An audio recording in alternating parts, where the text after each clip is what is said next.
Hello, my Bill 1000 Nation. How's everyone doing today? Hopefully, everyone's having a great day. If not, hope it gets better from here. All right, we are back with another Mr. Ballin. This is titled Top 3 Strange But True Death Door. Deaths? Evidently, I have a hard time saying deaths. Fuck. Distressing content. Yay. Means it's gonna be god awful. Oh, we're gonna be traumatized. Alright. Go ahead, turn them lights down low, put on something comfy, call up with someone special. Let's get distressed, traumatized, fill in blank here, whatever your emotional state is after we're done. We're gonna be fucked up, people. I'm sorry. Alright, let's do it. Oh, yeah, let's do that too. Boom. Sometimes the truth is stranger than fiction, and today we're going to look at 3 stories that demonstrate that. But before we get into those stories, if you're a fan of the strange, dark, and mysterious delivered in story format, then you've come to the right place because that's all we do, and we upload once a week. So if that's of interest to you, the next time the like button lets you borrow their favorite book, be sure you spill several cups of water on the pages so it warps the book and it never closes flat again. Also, please subscribe to our channel and turn on all notifications so you don't miss any of our weekly uploads. Okay, let's get into today's stories. That'll just make me angry not to be able to ever read my favorite book again, or be able to put it and make it look nice. That would just end my day. Wow. The dark room. Ooh, the dark room. Carlos Camejo woke up freezing cold and totally confused. It was September 6th, 2007, and all Carlos could remember was being on his motorcycle with the hot sun bearing down on him as he wound his way on his bike through the streets of La Victoria, which is a city in Venezuela. Carlos tried to open his eyes, but he couldn't, and then when he tried to move his body, he couldn't do that either. And so he began to panic because he's paralyzed, but he told himself to calm down. If he couldn't move, at least he could think. He could try to process, what's going on here. There has to be an explanation for it. And so Carlos, in total darkness and immobile, began going through over and over again this whole motorcycle trip, which was his last memory. And he remembered that his friend had called him up and asked him to go out on this ride. Carlos used to go out all the time on his bike for fun with his friends and by himself, but now... Did he get knocked out, and did he have organ donor on his driver's license, and they're just like, screw it, let's just take him. We'll just put him in the freezer, keep him in there, keep him fresh. And then he woke up and... Now that he was 33 years old and married, he didn't have the time for it as much. But the weather had been so beautiful that when his friend had called and asked to go out, Carlos said, let's do it. And so Carlos began going over in his head the route that they had taken through La Victoria, and all he could remember was this long straightaway and then a right turn, and then nothing. It was like after he made that turn, everything went blank. And as Carlos thought about how weird it was that 1, he was paralyzed, and 2, he had no memory of what happened after he made that right turn. He died after the right turn, right? Is that what happened? He died after the right turn? Is he a ghost? Is he a zombie? It's my fear and my dream all at the same time. Zombies. He started to realize that he felt something against his back. It was like there was a block underneath his back, kind of right between his shoulder blades, propping his chest up, and he felt his arms kind of dangling down by the side, and it was very uncomfortable. And as he laid in this totally awkward position, he began to hear somewhere out in the ether unfamiliar voices just kind of chatting, and immediately Carlos is like, okay, someone's here to help me. I don't know what's wrong with me, but somebody's here, I'm gonna be okay. And soon, whoever was talking near Carlos had moved closer to him, and actually Carlos began to realize that it was actually more than one person. It was at least 2 people talking back and forth, but again, Carlos can't open his eyes, he can't move, he can't communicate with these people, he just knows they've come closer to him. I am so sorry, MrBallen. That is an awful face to pull. No one look at MrBallen at the moment. Just don't do it. Just don't do it. What if, like, someone drugged him and now he's in like an organ or body part farming facility? Hey, we've watched a video on MrBallen's channel, to be exact. It happens, people. Don't judge me. And after these people had moved right up against Carlos, Carlos suddenly felt something metal pressing up against his chin. And it was kind of sharp and it kind of hurt when it touched his chin. And Carlos wanted to scream out and tell them whatever they were doing to stop and at least tell him what was going on. But Carlos couldn't make a sound. And then Carlos began to hear this kind of mechanical whirring sound, like a machine starting up that was very close to where he was. And suddenly Carlos began panicking, like, what's going on? What are they doing to me? And as Carlos... He's in a morgue. He's getting autopsied. Oh, shit. How did it...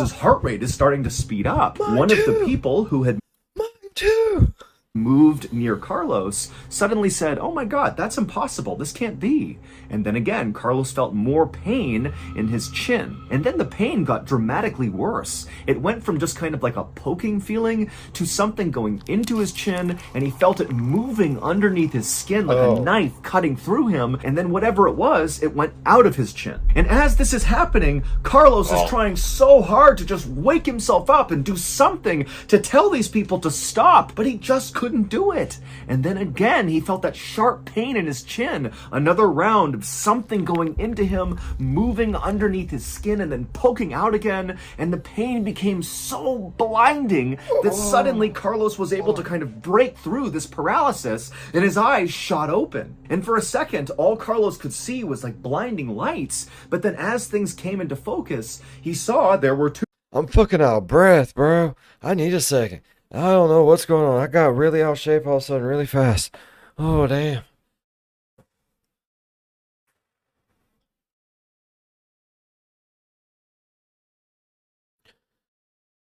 Oh, shit.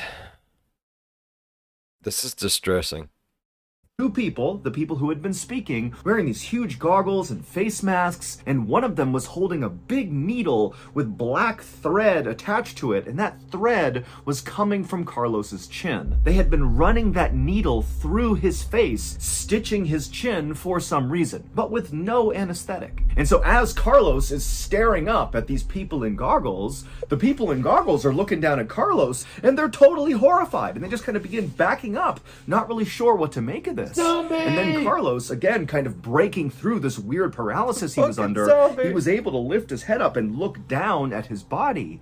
And he saw, to his horror, that he was totally nude. He was laying on a metal table, and there was this Y drawn on his chest, starting at his collarbones, coming down right underneath his throat, and then straight down across his chest. And then after Carlos saw this Y on his naked body, he looked over at a tray that was right next to this metal table near these two guys in goggles who were now kind of backing up, and he saw there was a whirring instrument on this table, and it was a circular blade, a saw. That was the sound he heard, and that's when Carlos figured it out.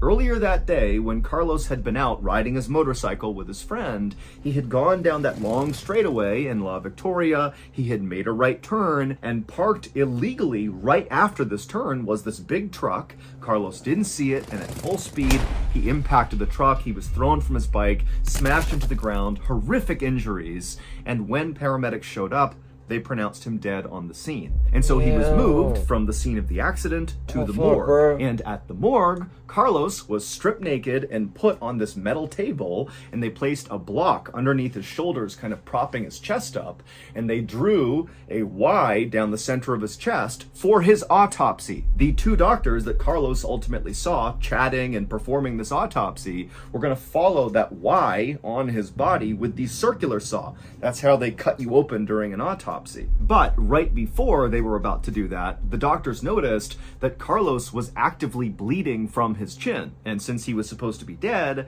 that didn't make any sense. And so that was why one of the doctors had said, "Oh my goodness, this can't be." And so not really sure what to make of it, they had just grabbed a needle and begun stitching his face together to stop the blood from going down his chest. And then Carlos opened his eyes, and it dawned on the two doctors that, oh, he's alive. That's why he's still bleeding. We should definitely take care of him now. No shit. But amazingly, after Carlos came back from the dead, he was simply moved into the hallway and left on this metal table, and the doctors who were going to perform his autopsy just left the paper that said he needed an autopsy in his pocket, just kind of showing that, hey, we were just following orders. Somebody told us to give you an autopsy. This is not our fault.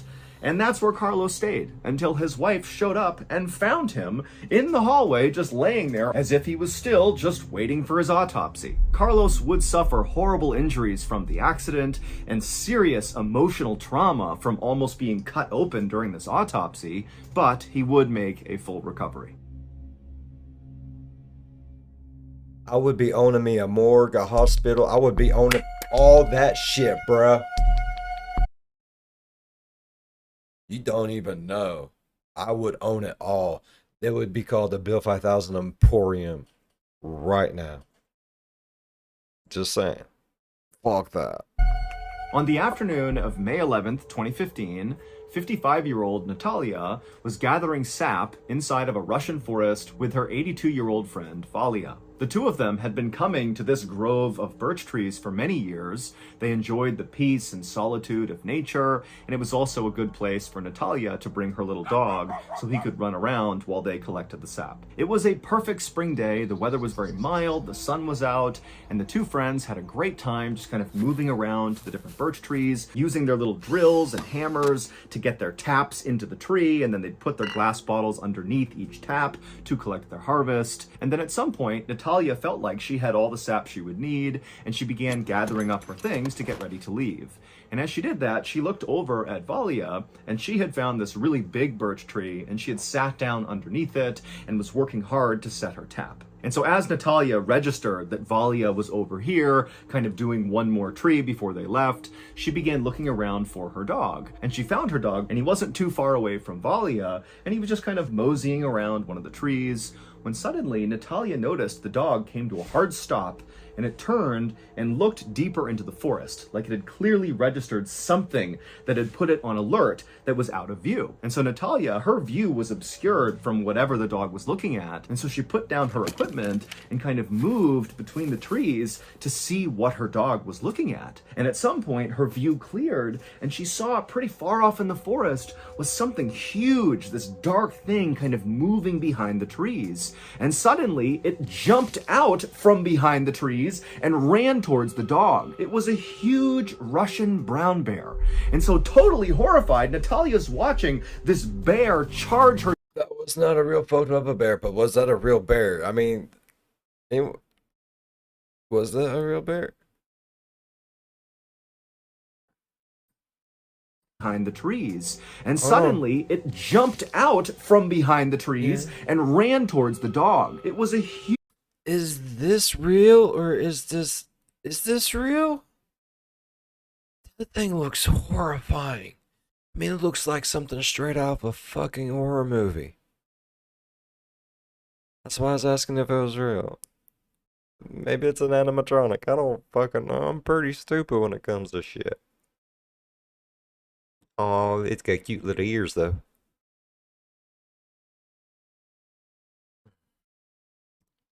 Nah, that dog would be gone. Like, I'd be scared to even punch that thing in the face to try to help it.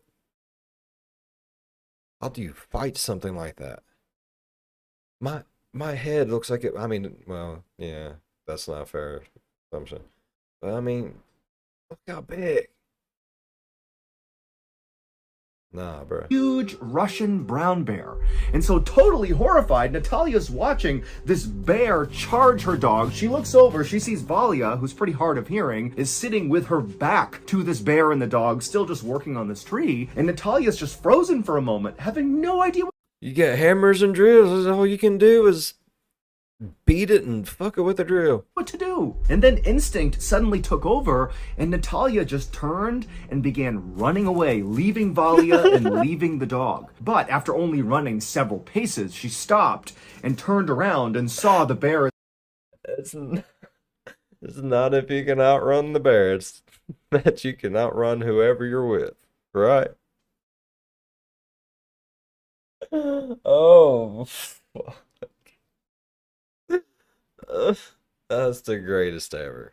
Still trying to attack the dog, but the dog is standing its ground and barking at the bear, which is kind of causing it to back up and be a little unsure of itself, even though this dog is so much. It's like the elephant and the mouse situation. Gotcha. smaller, and still Valia is not reacting at all. She has not heard the bear, the dog, nothing. And Natalia, she's looking back. This motherfucker needs to be getting her some hearing aids. Look, I'm gonna be like, look, we ain't getting no more sap until you get some bell tones, bruh. Look, I want you to be able to hear the bear fart before it ever gets near us. Knowing that she needs to do something. She can't just let her friend and her dog get killed. And so Natalia began walking slowly back in the direction of this bear, and she began screaming at Valia to get up and run with her. But the second Natalia began screaming, the bear went from looking at the dog to turning and looking at Natalia, and suddenly it was like the dog meant nothing. The bear had decided it was going to go after Natalia. And so Natalia, she's staring at this bear, realizing, oh my God, it's gonna charge me. But before she could even turn to run, the bear had ran at full speed and jumped at her. Natalia turned and she tried to run, but the bear bit down on her thigh. And she felt it crush her leg and pull her to the ground and whip her up against a nearby birch tree. And she's screaming and trying to pull herself away, but the bear...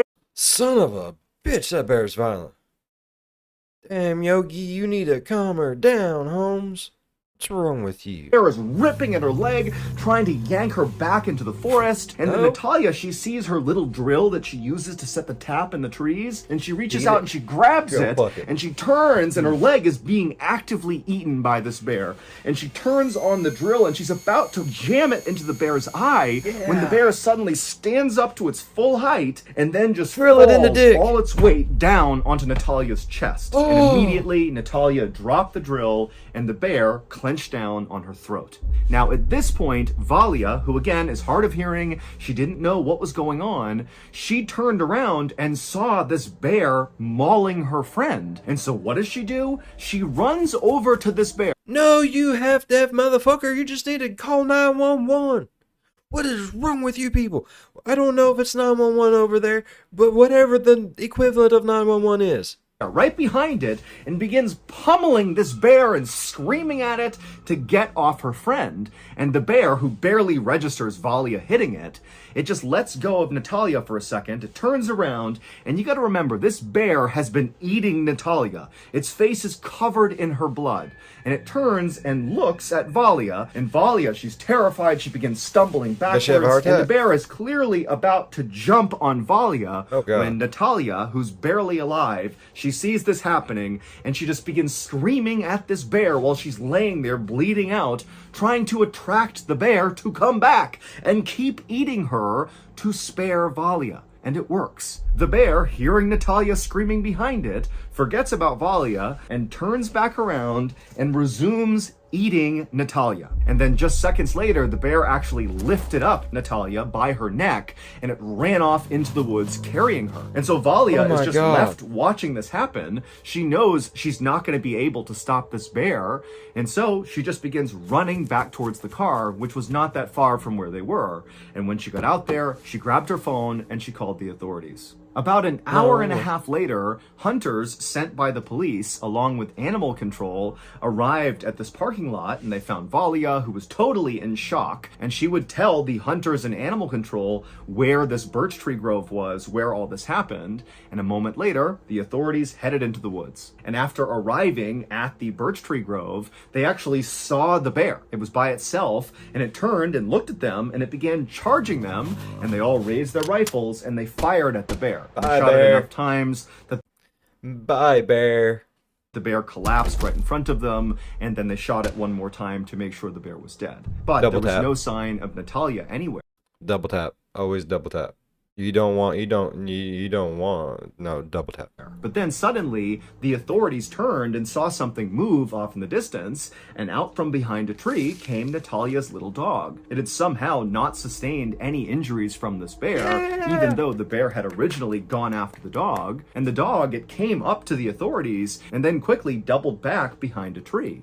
And so, kind of operating on instinct, the group followed the dog around the tree, and they saw the dog was closely guarding this kind of mound that was covered in sticks and leaves and dirt. And so one of the hunters walked over and looked down, and they realized there was a person underneath this mound. It was Natalia.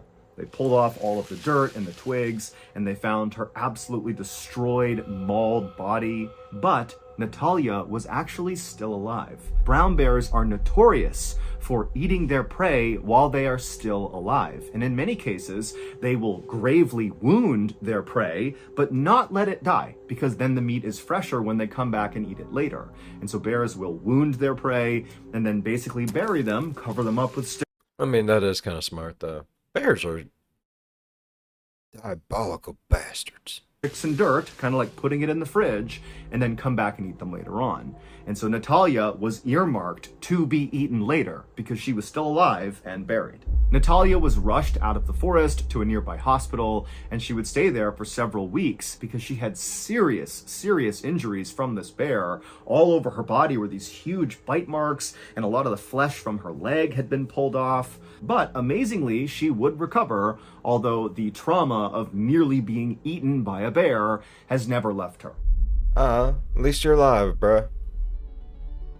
Thank you to BetterHelp for sponsoring today's video. I grew up in a family where talking about our feelings was totally normal, and so as a result, I remember thinking that Has anyone else noticed he throws the BetterHelp ones in the ones where we need the help after we watch them? Anyone else notice that? I've noticed that. The same. that I would never be depressed because I'd be able to get ahead of whatever I was dealing with before it became a much bigger issue. But fast forward to 2017, when I had just left the military and I was trying to find my way in the civilian world, and suddenly I just felt mad all the time, even though I didn't know why. But instead of talking about my feelings to someone, like I had been raised to do, I just bottled that anger up, and eventually it turned into a full-blown depression. It turns out the reason I was able to talk about my feelings when I was a kid was because I wasn't really struggling, but as an adult, when I had real mental health issues, suddenly talking about what was going on with me felt impossible. Luckily, when I was struggling, my family noticed and they convinced me to go see a therapist, and truly it changed my life. So if you're struggling right now and you're just bottling up the way you're feeling, stop doing that and consider going to therapy. And a very easy entry point into therapy is BetterHelp. BetterHelp is a highly reviewed online therapy platform, which means you can get the help you need right from the comfort of your own home. Get matched with a BetterHelp therapist after filling out a brief survey, then you can talk to your therapist however you feel comfortable, whether it's via text, chat, voice, or video. You can also switch therapists at any time at no additional cost. Go to our sponsor, betterhelp.com/MrBallen for 10% off your first month of therapy with BetterHelp and get matched with a therapist who will listen and help. How many people is gonna call in there right now and be like, man, I just got done watching this MrBallen video and that fucked my whole day?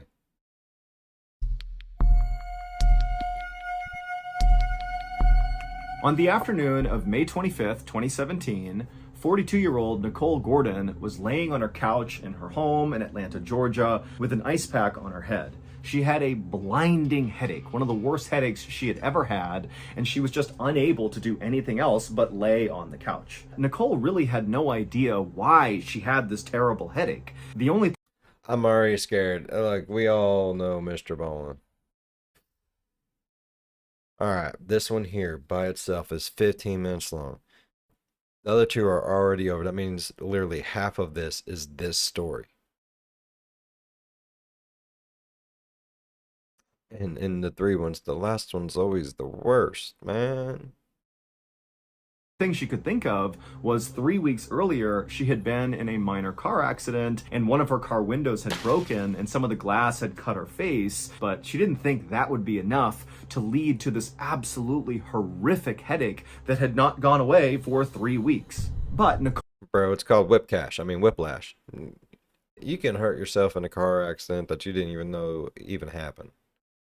Body is a fickle place to be. Nicole was a very tough woman, and even though she had thought about going to the hospital over these past 3 weeks to deal with whatever was causing this headache, she had told herself that, you know, it's got to be something minor. I just need to kind of tough it out here. And what toughing it out looked like was laying on the couch all day long, only getting up to eat and go to the bathroom, not going to work, and just sitting in the darkness with this ice pack, just hoping for this headache to go away. And so as Nicole was just laying there, she heard her back door open up. It was her boyfriend, Durante, coming in with groceries. He came inside and he put the groceries away, and then he came into the living room where she was, and he asked how she was doing. And she told him that the headache had not gone away yet, and would he mind going into the kitchen and getting her some ibuprofen, which are pain meds, as well as some water. And so Durante said, of course. He went in the kitchen, he got what she needed, he brought it back. She said thank you, she took the ibuprofen, and then she went back to just being totally miserable. But just a second later, Nicole and Durante heard a knock at the front door, and Durante, he walked over and kind of casually looked through the blinds to see if he could see who was at the front door, and he saw it was Nicole's best friend, Leisha. But instead of going to the door and opening it, Durante turned to Nicole and said, hey, it's Leisha, do you want me to get the door? And Nicole, she just kind of grunted and said, no, please just ignore her. Even though Nicole and Leisha were very close, Nicole knew that Leisha was very high energy. She had been calling and texting basically nonstop ever since Nicole had begun getting these headaches. Leisha just wanted to help and kind of be around and be a part of her recovery. But Nicole just couldn't deal with that super high energy right now. She could barely have a conversation without her head hurting. We all know those people too damn peppy for their own good. We know. We have them. We all have them in our lives. We know. We know. Even more, and she knew that Leisha and Durante didn't really get along too well, and so Nicole figured it would just be better for everybody if they pretended no one was home and Leisha just went on her merry way. But Leisha was very persistent and just continued knocking really loud on the front door. She began calling Nicole's phone, and so Nicole began reaching over and silencing her phone over and over again. And finally, Nicole looked over at Durante and just said, I don't need this. I'm going into my bedroom and I'm lying down. And so she grabbed her phone, she stood up off the couch, she could barely move, her head hurt so bad, and she walked, quietly past the front door, made her way into her bedroom, and she was about to lay down on the bed when she made the mistake of opening up her blinds just a little bit. Her room was on the front of the house as well, and she wanted to see if Leisha was still there, and when she opened those blinds, Leisha, who was outside, happened to be looking at Nicole's bedroom, and the two of them made eye contact. And Nicole's like, oh my God, she knows I'm here. And so Nicole, she just shuts the blinds. But now Leisha comes up to the window and she's yelling, Nicole, I know you're there. Come on, let me in. I want to help you. But Nicole, she just could not deal with it. And so she laid down on her bed and just continued to totally ignore Leisha.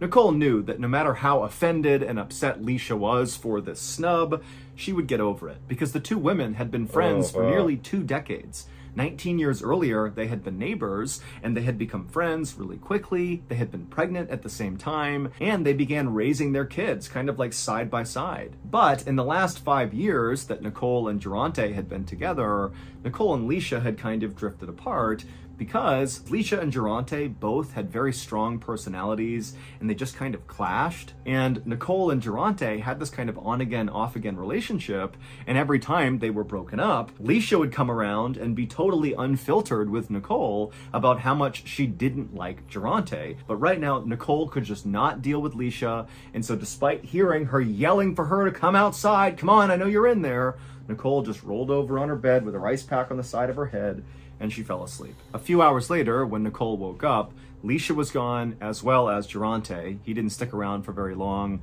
He often would only come over just to check in, and then he'd go off and do his own thing. And so Nicole, who still had this blinding headache, she sat up, she got out of her bed, and she was only able to walk back out into the living room, where she laid down on the couch and just went right back to sleep. Even though Nicole had had this headache for 3 weeks and it had not gotten any better, she really was convinced that taking enough ibuprofen and relaxing long enough would... Now she's just being stupid, man. You take too much ibuprofen, can't you get like bleedings and stuff? Ain't that a thing? Is that a thing? I don't know. I might just be talking shit. Don't ever listen to me, people. Cause it to go away. But over the next couple of days, this headache, which was already like a 10 out of 10 on the pain scale to Nicole, somehow became like a 20 out of 10, and it got so bad that she couldn't even open her eyes. It was like horrific. And as this headache got so bad, her relationship with Durante started to sour. Durante didn't really believe that Nicole was actually in the amount of pain that she was in, and he kind of began acting like she was just being lazy, and this really upset Nicole. Well, I mean, in his defense, if someone's in that fucking bad of pain, they need to go to the fucking hospital. If you're willing to lay there in it, how bad could it be? You know what I mean? I mean, she's just being stupid now. Our brain ain't nothing to fuck with, people. If it hurts, there's something wrong with it. When you hurt your leg or your arm, it's hurting because you hurt it. Just because your brain's inside your skull don't mean it's safe from everything. Shit, people. Because that wasn't true at all. She was just in blinding pain and couldn't do anything. Finally, in late June, so 5 weeks after Nicole's headaches had begun, and at this point her headache had still not gone away, she was laying on the couch, like always, with the lights off. She's got the ice pack on her head, and she's just trying to get through the day when she hears the back door open, and it's Durante. And he comes in, he slams the back door, he doesn't even say hello, and he just storms into the living room and just looks down at her with a totally disapproving look. And Nicole, she kind of looked over at him, and when she saw that look on his face, she had just had it, and she said, "You know what? We're done." And immediately Durante got so mad, and he's like, "How dare you? I've been taking care of you for the past 5 weeks, bringing you groceries, this and that." And Nicole, she had no energy to fight with him, and so she just let him rant and rave until finally he was done, and he walked out, and she was like, thank goodness. A few days later, on June 25th, Leisha was back at Nicole's house, knocking on the door. Nicole had actually texted her to let her know that she had officially ended things with Durante, and so feel free to come over. You know, there's not going to be any drama with him being here. And so Leisha had come back over. She was very excited to see Nicole and kind of get over the snafu of her being ignored. Yeah. And when she knocked, Nicole did go up to the door and she opened it up. And Leisha, as soon as she saw Nicole, this is like the first time she's seeing her since Nicole's headaches had really begun, she knew something was definitely wrong with Nicole. Her entire apartment is totally dark, all the windows are covered up, and Nicole is squinting out at Leisha, kind of beckoning her to come inside. And Leisha's like, "Oh my gosh, like how bad is this headache?" And Nicole could barely make a sentence, and she just said, "Oh, it's so bad, it's so bad." And so Leisha came inside, and Nicole led her through the dark apartment to the kitchen and back. And Nicole, she sat down, and Leisha sat down opposite her. And Leisha began asking Nicole questions about her headache, about Durante, just kind of about her life. And quickly, Leisha realized that Nicole really wasn't making any sense. Her answers, even to the simplest questions like, "What did you eat today?" were in fragments and didn't really make any sense. And finally, Leisha said to Nicole, "Hey, this can't be a normal headache. This is something serious. You need to go to the hospital." And at this point, even though Nicole had been trying so hard to just kind of white knuckle her way through whatever was going on in hopes it would go away, you know, she was starting to realize that there was something wrong here and she needed help from a doctor. And so Nicole agreed to go. And I'm so glad it Leisha only would took her help 5 Nicole. weeks. I mean, seriously, 5 weeks, and your friend comes over and is like, "Yeah, you might want to go," and you're like, "Damn, she right, bro? Please, should have took your stupid ass to freaking the hospital like week 1." I can understand giving a headache a couple days. Sometimes you get tension headaches, pressure headaches, you're stressed out, and sometimes that doesn't stop until, you know, whatever's causing it stops. But I'm sorry, a full week of a headache that you can barely stand light and all this other stuff. And I mean, I know it got worse to where she couldn't stand the light or anything else, but I mean, come on now, seriously? Go to the hospital. Like, you could be having something. That's your brain, bro. That controls a lot of shit. Like everything. Up and kind of assist her out of the apartment and into Leisha's car, and Leisha would take her to the hospital. And when they got there, Leisha brought Nicole into the emergency room, and she explained to the nurses and doctors that Nicole had this terrible migraine. It started after she was in this minor car accident 5 weeks earlier. And so the doctors and nurses brought Nicole back to one of the rooms, and they began kind of treating her the way they would any other patient who had a serious headache. They asked her if she was hydrated, they asked what medication she was taking, they asked her what she was eating, how much sleep she was getting. They were just kind of going down the list of different things that could cause this headache, but nothing stood out as a red flag. Even the fact that she had been in this minor car accident and had some cuts on her face from the glass, that really wasn't enough for them to think, oh yeah, that would cause 5 weeks of a persistent migraine-like headache. They even looked at the cuts on her face to see if maybe they were infected or something, but they weren't. Basically, they had no idea what was causing this. But the doctors and nurses were very concerned because persistent, extreme pain Scan her brain. Scan it. in your head could be signs of a stroke or an aneurysm or something, both of which can be fatal. So they That's what I've been saying this whole freaking time. Why does no one ever listen to me, MrBallen? I talk clearly sometimes. put Nicole through a series of imaging scans to get a look inside of her head to try to figure out what was going on. And after they finished all these scans, Nicole was brought back to her hospital room and she laid down on the bed. And even though she felt terrible still because of this headache, she at least felt like, okay, finally, these people are going to figure out what's wrong with me. They're going to give me medication. This headache's going to go away and I can get back to my normal life. But only a few minutes later, as Nicole is This is a fucking MrBallen video. We already know that is not the case. Looks like he's about to kiss someone. That's crazy. laying there trying to get comfortable, the door to her room suddenly burst open and a swarm of people came into the room looking very concerned. And in the middle of all these people was a guy wearing a suit, and he walked up to Nicole and he said he was a police detective, and he held up one of her scans and he pointed at it. But to understand what he was pointing at on her scan, we need to go back and look at what really happened on the day that Nicole got into that minor car accident. Back in early May of 2017, Nicole and Durante, who were still dating at this point, had just come back to Nicole's house after the two of them had been at a house party together. And Nicole was furious with Durante because at this house party, he had been openly flirting with another woman right in front of Nicole. And so Nicole, after Dirty going bastard. into her house, brought it up to Durante about how disrespectful that was. And Durante, I'd kicked him in the dick. instead of being apologetic or trying to defend himself or even lie about it, he actually just got really mad at Nicole and said, you know what, fine, I'm breaking up with you. And then he began going around her house, Oh no, what will I ever do without you?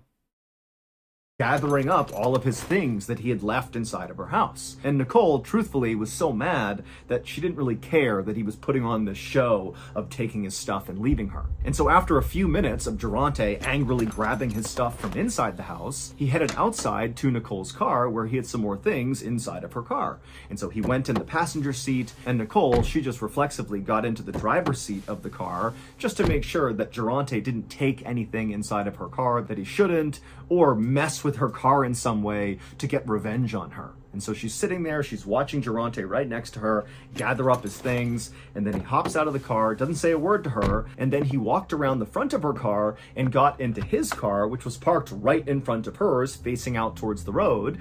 He climbed into the driver's seat, shut the door, and then he didn't move. And so Nicole, she's still sitting in her car, looking at Durante, hoping that he's just going to leave now, but he wasn't. And so suddenly feeling so frustrated and mad at him for everything, she turned on her car and drove forward, not fast or anything, and bumped intentionally into the back of Durante's car, and then she backed up to where she had been.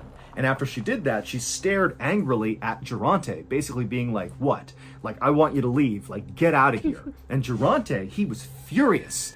What? Say something. Say something. You ain't gonna do shit.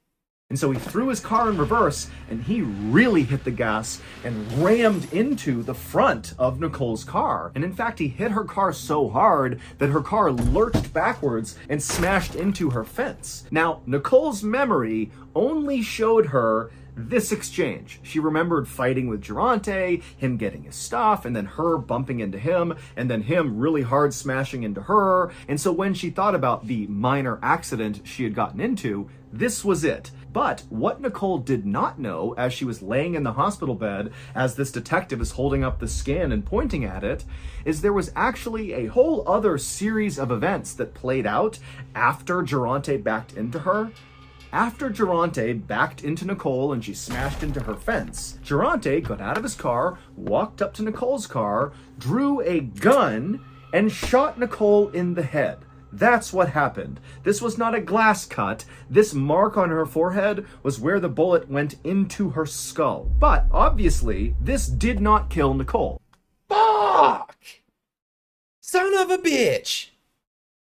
This is the second time I have called a person who has got shot in the head stupid. I am going to hell. MrBallen, what the hell is wrong with you, bro? What the fuck? Are you, man?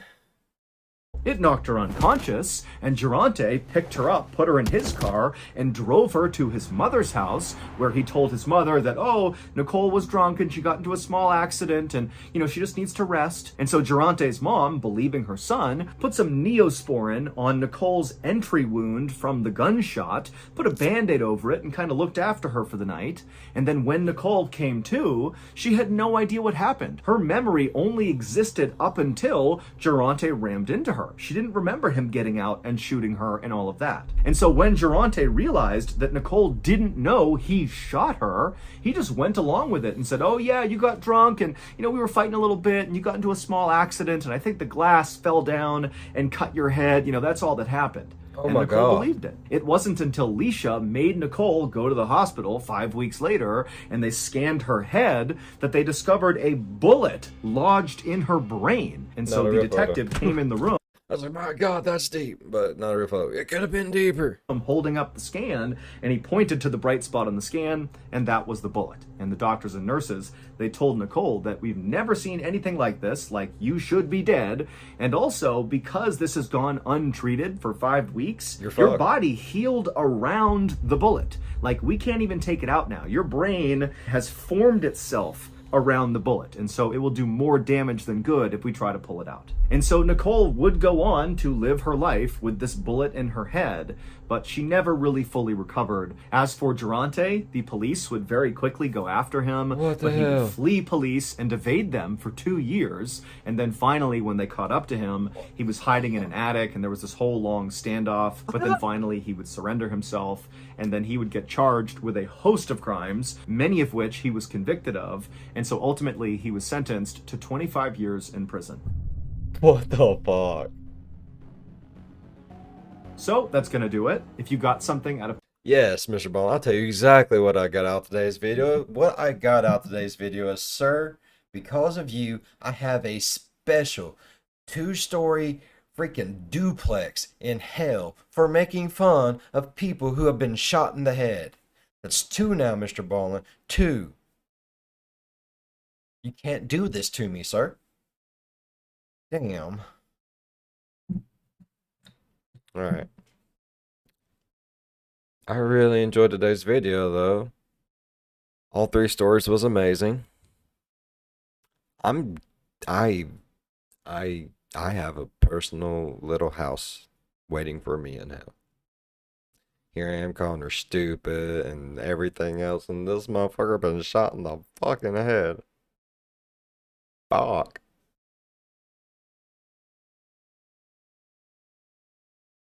It is what it is.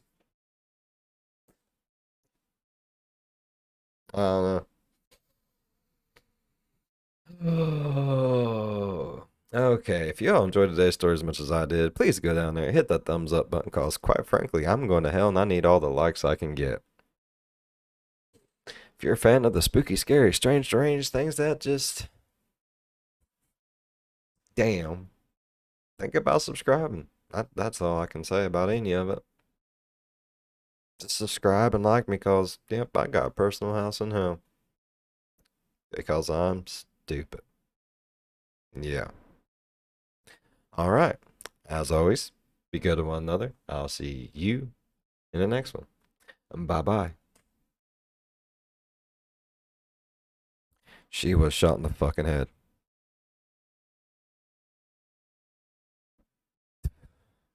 Shot. What the hell?